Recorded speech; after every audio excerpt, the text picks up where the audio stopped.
Қайырлы күн баршаңызға. Бүгін мен сіздерге осындай құрамы өте арзан және де дәмді болып шығатын корейский салаттың рецебімен бөлісемін. Бұл салатты жасау үшін ең алдымен капустаның осындай жұмсақ жерлерін ірі-ірі етіп, дәл видеодағыдай етіп турап шығамыз. Капустаның ортасындағы қатты жерлерін турамай, тек ұсақ жерлерін турап аламыз.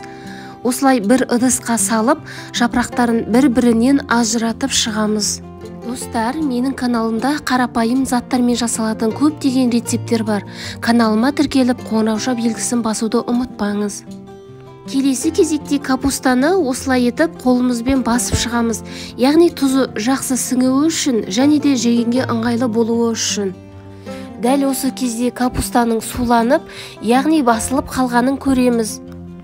Келесі кезекте үлкен бір сәбізді алып, оны осындай өткіштен өткізіп аламыз. Сәбізді де қолымызбен басып, келесі кезекте 2 бас сарымсақты аршып тазалап, оны да ұсақ етіп өткіштен өткізіп аламыз. Заттарды дайындап алғаннан кейін барлығын салатқа салып бастаймыз.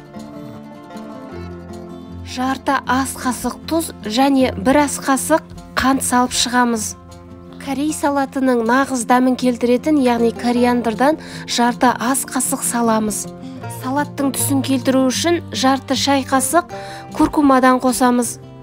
Келесі кезекте алдын ала дайындап алған 2 тіс чеснокты толығымен қосып, оның үстіне 1 шай қасық уксус қосамыз. Менде мынандай 6% уксус, 9% уксусты да қосуға болады. Барлығын салып болғаннан кейін ең соңында 50 грамм сұйық майды отқа қыздырып, үстіне қосамыз. Менде дәл осы жері видеоға түспей қалыпты. Сұйық май міндетті түрде отқа қызып тұрған болуы тиіс. Барлығын жақсылап қасықпен араластырып, 1 сағатқа тоңазытқышқа қойып қоямыз.